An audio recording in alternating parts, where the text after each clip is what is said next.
Continuaremos el ciclo de videos, ¿sí? De fisiología renal, introducción a la fisiología renal, diría yo, con el tema de hemodinámica aplicada a la nefrona por mí. Entonces, esta hemodinámica aplicada a la nefrona, pues tenemos que hablar de esa sangre que pasa por el riñón. Aunque el término que vamos a empezar a utilizar a partir de ahorita es, que ustedes saben que es, flujo, ¿verdad? Entonces, tenemos aquí en esta imagen un diagrama de las diferentes estructuras por donde fluye la sangre. Entonces, ustedes saben que para que fluya la sangre tiene que pasar de un lugar de donde hay mucha presión a donde hay poca presión. ¿Sí, verdad? ¿O falta algo? ¿Qué falta? Bueno, aparte de que en un lugar tiene que haber mucha presión y en el otro lugar tiene que haber poca presión, tenemos que tomar en cuenta la resistencia que haya. Entonces, vamos a crear la fórmula que ustedes conocen, ¿no? Flujo, que es Q, es igual a diferencia de presión sobre resistencia. Y esto ahorita lo vamos a empezar a mencionar para llevar a cabo la integración de los términos que se mencionan en esta gráfica que ahorita vamos a construir. Entonces, flujo es igual a diferencia de presión, es decir, P1 menos P2 sobre resistencia.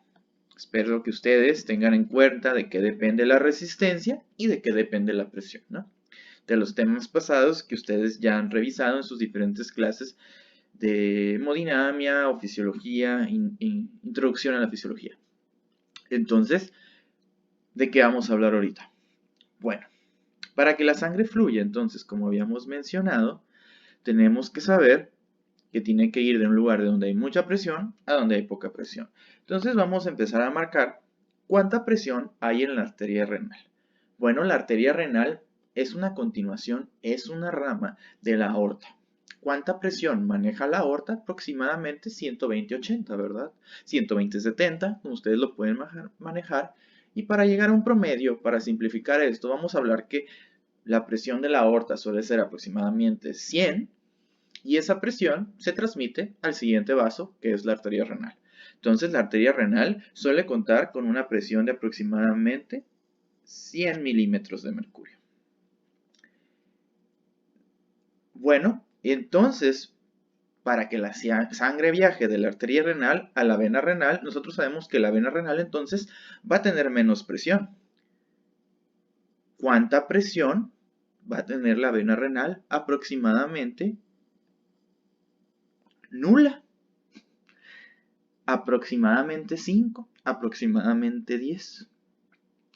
Entonces hay una diferencia de presión muy grande entre 100 milímetros de mercurio y 10 a 5 milímetros de mercurio.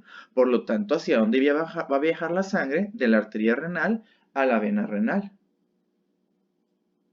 Hay una diferencia de presión, ¿verdad? Por lo tanto, hay un flujo. Pero ¿cómo es el comportamiento de estas presiones a lo largo de estas estructuras?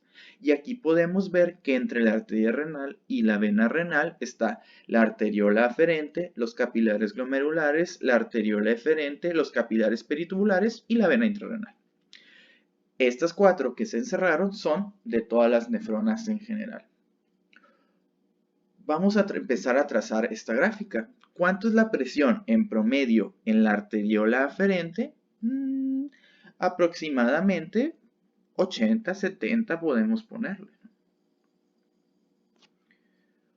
¿Cuánto es la presión en los capilares glomerulares? Bueno, 45, 50.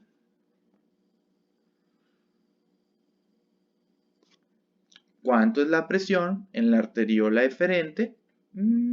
¿Cuánto le podemos poner? Aproximadamente 20-30 milímetros de mercurio. ¿Cuánto es la presión en los capilares peritubulares? Ahí es donde llegamos a un cambio importante, aproximadamente de 10.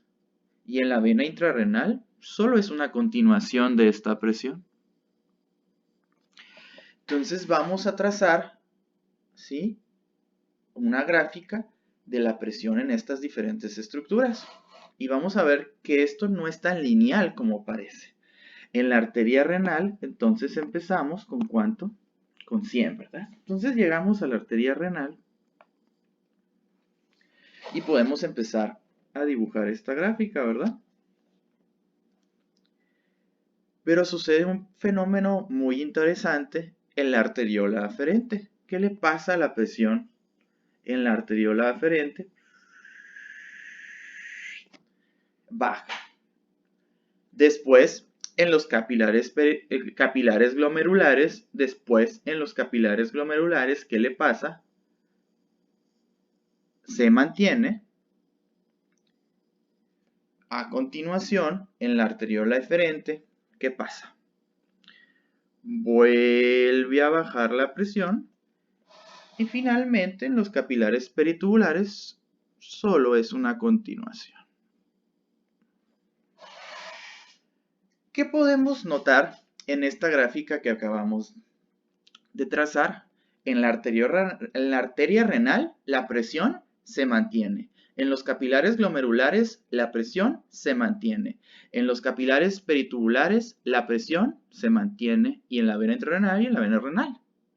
Pero hay lugares donde hay descensos bruscos de esta presión. Creo que ustedes ya los identificaron. ¿Cuáles son esos lugares donde hay descensos bruscos de esa presión?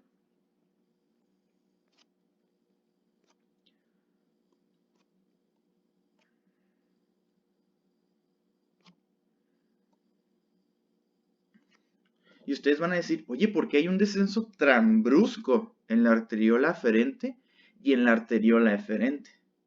Bueno, estas arteriolas aferentes y eferentes están sometidas a gran cantidad de regulaciones y determinan con cuánta presión van a salir a los capilares peritubulares y determinan cuánta presión va a haber en los capilares glomerulares.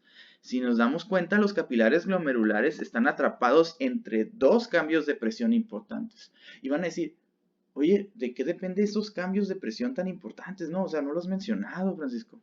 Bueno, estos vasos, la arteriola aferente y la arteriola eferente, tienen algo que se llama músculo liso, ¿verdad? Tienen músculo liso.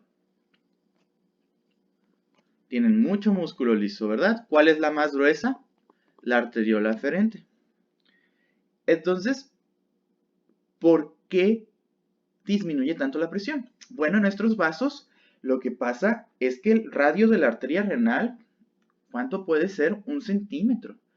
Y en la arteriola aferente, el radio de 1 centímetro pasa a milímetros. ¿Sí? Entonces, de la arteria renal a la arteriola aferente, al radio de esos vasos, ¿qué les va pasando? Al radio de esos vasos, ¿qué les va pasando? El radio de estos vasos va disminuyendo. Por lo tanto, eso hace que aumenta la resistencia. Y entonces, si aumenta la resistencia en la arteriola aferente, va a evitar que pase sangre de la arteria renal a los capilares glomerulares, disminuye el flujo, por lo tanto, ¿cómo va a ser la presión en los capilares glomerulares? Menor.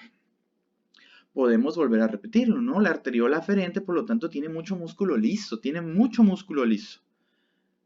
Entonces, al tener mucho músculo liso y responder a diferentes estímulos, tiene un radio muy pequeño y es muy fácil de controlar. Entonces hay mucha diferencia de radio entre la arteria renal y la arteriola aferente. El radio de la arteria renal puede ser 1 centímetro y el de la arteriola aferente milímetros. Por lo tanto, esta diferencia de radios hace que hay mucha resistencia y esta resistencia dificulta que la sangre pase por esta zona, ¿no? ¿Y qué es lo que ejerce presión? La sangre, ¿no? Entonces, hay mucha resistencia en la arteriola aferente y eso similarmente pasa en la arteriola eferente. Aquí el radio también vuelve a disminuir y por lo tanto, ¿qué le pasa a la resistencia? Aumenta la resistencia. Y entonces es el juego entre la resistencia de la arteriola aferente y la arteriola eferente los que nos va a determinar la presión en los capilares glomerulares. Finalmente, después de estas dos grandes resistencias, siguen los capilares peritubulares. Y entonces vamos a hacer un pequeño ejercicio, ¿sí? Flujo es igual a diferencia de presión sobre resistencia, ¿verdad? Flujo plasmático renal. ¿Qué es flujo plasmático renal?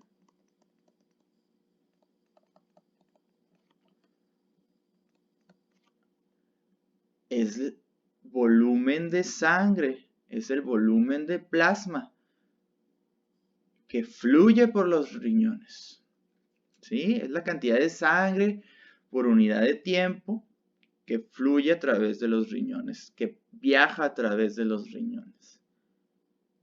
Y si flujo es igual a diferencia de presión sobre resistencia, ¿qué creen que le pase al flujo plasmático renal si cualquiera de estas grandes resistencias que mencionamos aumenta? Flujo plasmático renal entonces es igual a diferencia de presión sobre resistencia. ¿Qué crees que le pase al flujo plasmático renal si aumenta cualquiera de estas dos resistencias? ¿Qué va a pasar si aumenta la resistencia? ¿Qué le pasa al flujo plasmático renal? Disminuye, ¿verdad? Vamos a empezar entonces a jugar con los diferentes factores que influyen sobre el radio de la arteriola aferente y el radio de la arteriola eferente y cómo estas dos resistencias influyen sobre la presión que hay en los capilares glomerulares. Espero que hayan puesto atención. Muchas gracias por su atención y vamos a seguir a continuación con algunos determinantes de los radios de estos dos vasos que pudieran cambiar las resistencias.